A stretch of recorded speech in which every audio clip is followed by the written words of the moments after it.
दुनिया की सबसे पुरानी पहाड़ियों में से एक अरावली आज अपनी जिंदगी की सबसे बड़ी लड़ाई लड़ रही है। सुप्रीम कोर्ट ने नवंबर 2025 में केंद्र सरकार की सलाह पर अरावली की नई परिभाषा को हरी झंडी दे दी। अब सिर्फ 100 मीटर या उससे ऊंची पहाड़ियों को ही अरावली माना जाएगा। इस फैसले से पूरे देश में हंगामा मच गया है। विपक्षी पार्टियां और जनता का कहना है कि इससे अरावली का 90% से ज्यादा हिस्सा सुरक्षा से बाहर हो जाएगा। इससे गैर कानूनी खनन करने वाले और जमीन के कारोबारी लोग खुलेआम काम कर सकेंगे। अरावली सिर्फ पत्थरों की लाइन नहीं है, ये उत्तर भारत की जान है। ये थार रेगिस्तान को दिल्ली, हरियाणा, राजस्थान और उत्तर प्रदेश तक फैलने से रोकती है, धूल भरी हवाओं को थामती है, जमीन के नीचे पानी भरती है और करोड़ों लोगों को साफ हवा देती है। अगर अरावली खत्म हो गई तो दिल्ली की हवा 1000 गुना खराब हो सकती है। पानी की बहुत कमी हो जाएगी और रेगिस्तान पूर्व की तरफ बढ़ जाएगा। लेकिन मोदी सरकार की इस नई नीति ने सब कुछ खतरे में डाल दिया है। बीजेपी नेता भूपेंद्र यादव कहते हैं कि इस नई परिभाषा से 90% इलाका सुरक्षित रहेगा और सिर्फ 0% में ही खनन हो सकता है। लेकिन जानकार लोग इसे झूठ मानते हैं। वो कहते हैं कि हरियाणा और राजस्थान में ज्यादातर पहाड़ियां 100 मीटर से कम ऊंची हैं। इन छोटी पहाड़ियों को सुरक्षा से बाहर करने से खनन वाले लोग और सक्रिय हो जाएंगे।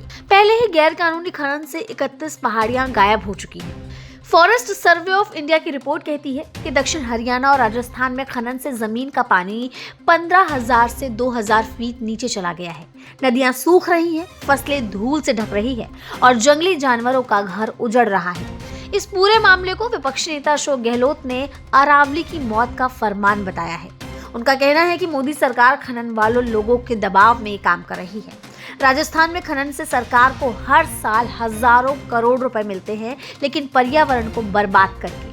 अखिलेश यादव ने भी इस मामले में चेतावनी दे दी है। उन्होंने कहा कि अरावली बचेगी तभी दिल्ली बचेगी, वरना प्रदूषण और रेगिस्तान से पूरा दिल्ली इलाका रहने लायक नहीं रहेगा। वहीं सोशल मीडिया पर भी #सेव अरावली अभियान ने जोर पकड़ लिया है। लोग अपनी फोटो बदलकर विरोध कर रहे हैं।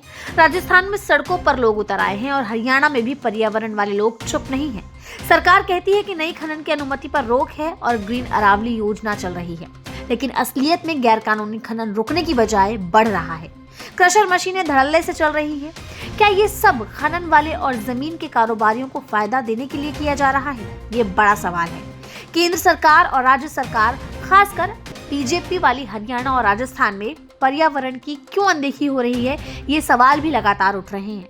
एनवायरमेंटलिस्ट लोग ये मांग कर रहे हैं कि पूरी अरावली को महत्वपूर्ण पर्यावरण इलाका घोषित किया जाए, छोटी बड़ी सभी पहाड़ियों को सुरक्षा दी जाए, गैर कानूनी खनन पर सख्त कदम उठाए जाएं और कोई नई परिभाषा न थोपी जाए। अगर सरकार अब भी नहीं जागी तो आने वाली नस्लें कभी माफ नहीं करेंगी। अरावली बचाओ, उत्तर भारत बचाओ, ये सिर्फ एक नारा नहीं, अब कार्रवाई की जरूरत है। विपक्ष के लगातार विरोध के बाद ये कहा जा रहा है कि सरकार को अब जवाब देना पड़ेगा, वरना ये पर्यावरण का सबसे बड़ा धोखा होगा। ये मामला अभी रुका नहीं है। आगे की कार्रवाई और कोर्ट की सुनवाई पर अब सबकी नजरें हैं। लेकिन सवाल ये है कि क्या सरकार पर्यावरण को पहले रखेगी या खनन वाले लोगों की जीत होगी। आज की इस वीडियो में फिलहाल इतना ही, लेकिन आप देखते रहिए प्रतिपक्ष संवाद।